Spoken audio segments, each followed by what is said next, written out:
আসসালামু আলাইকুম everyone, welcome back to my channel. আজ চলে এসেছি আরও একটা রেসিপি নিয়ে। আশা করছি আমার আজকের রেসিপিটাও আপনাদের কাছে ভালো লাগবে। আমার আজকের রেসিপি হচ্ছে মশলাদার বেগুন ভাজা। গরম ভাত দিয়ে খেতে অসাধারণ। যারা ট্রাই করেননি একবার হলেও ট্রাই করে দেখতে পারেন। চলে যাচ্ছি এখন আমি মূল রেসিপিতে। এখানে আমি 2টা বেগুন নিয়েছি। আমি ফালি করে কেটে নিব লম্বাভাবে, আর ধুয়ে নিব ভালোভাবে। বেগুনগুলো আমি কেটে নিয়েছি, দেখতেই পাচ্ছেন। আর এভাবে একটু কেটে নিলে ভিতরে মশলাটা ঢুকবে আর খেতেও ভালো লাগবে বেগুন ভাজাটা। আমি দেখতেই পাচ্ছেন ঢিপ করে কিন্তু কেটে নিয়েছি। এইভাবে জিগজ্যাগ করে কেটে নিলেই হবে, দেখতেও সুন্দর লাগবে, খেতেও ভালো লাগবে। সবগুলো বেগুন আমি কেটে নিয়েছি। এইটা একটু কেটে দেখাচ্ছি। খুব সহজেই কিন্তু হয়ে গিয়েছে।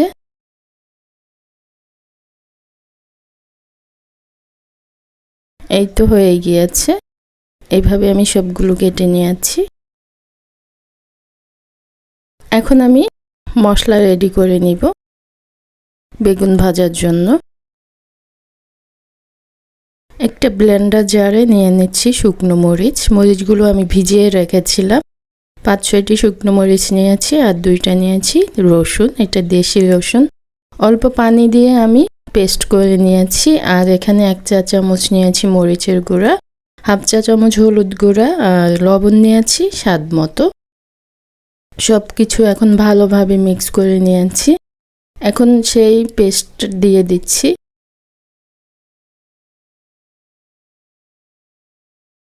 এখন বেগুনের গায়ে আমি মেখে নিব।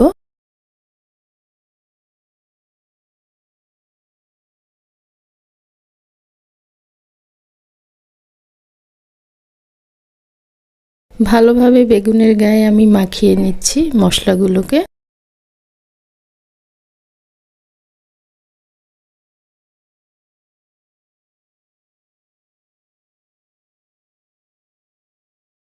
পিছন সাইডে একটু কেটে নিয়েছিলাম, তো ভালোভাবে মশলা আমি মাখিয়ে নিয়েছি।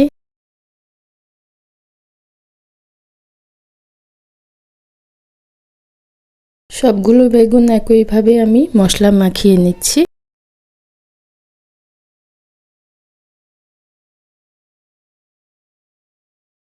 সবগুলো মশলা মাখানো হয়ে গিয়েছে। এখন আমি ভেজে নিব বেগুনগুলোকে।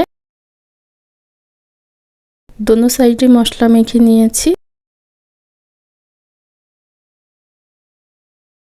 এখন ভাজার জন্য চলে আসলাম।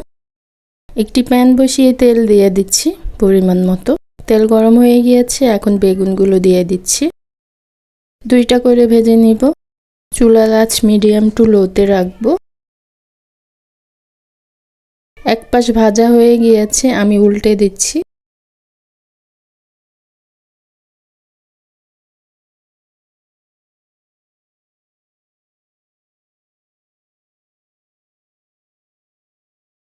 উল্টে দেওয়া হয়ে গিয়েছে। এখন ওই পাশটাও ভালোভাবে ভেজে নিব। এই তো আমার বেগুন ভাজা কিন্তু হয়ে গিয়েছে। খুব সুন্দরভাবে ভাজা হয়ে গিয়েছে। চুলার আঁচ মিডিয়াম টু লোতে রেখে আমি বেগুনগুলোকে ভেজে নিয়েছি। এখন আমি চুলাটা বন্ধ করে নামিয়ে নিব।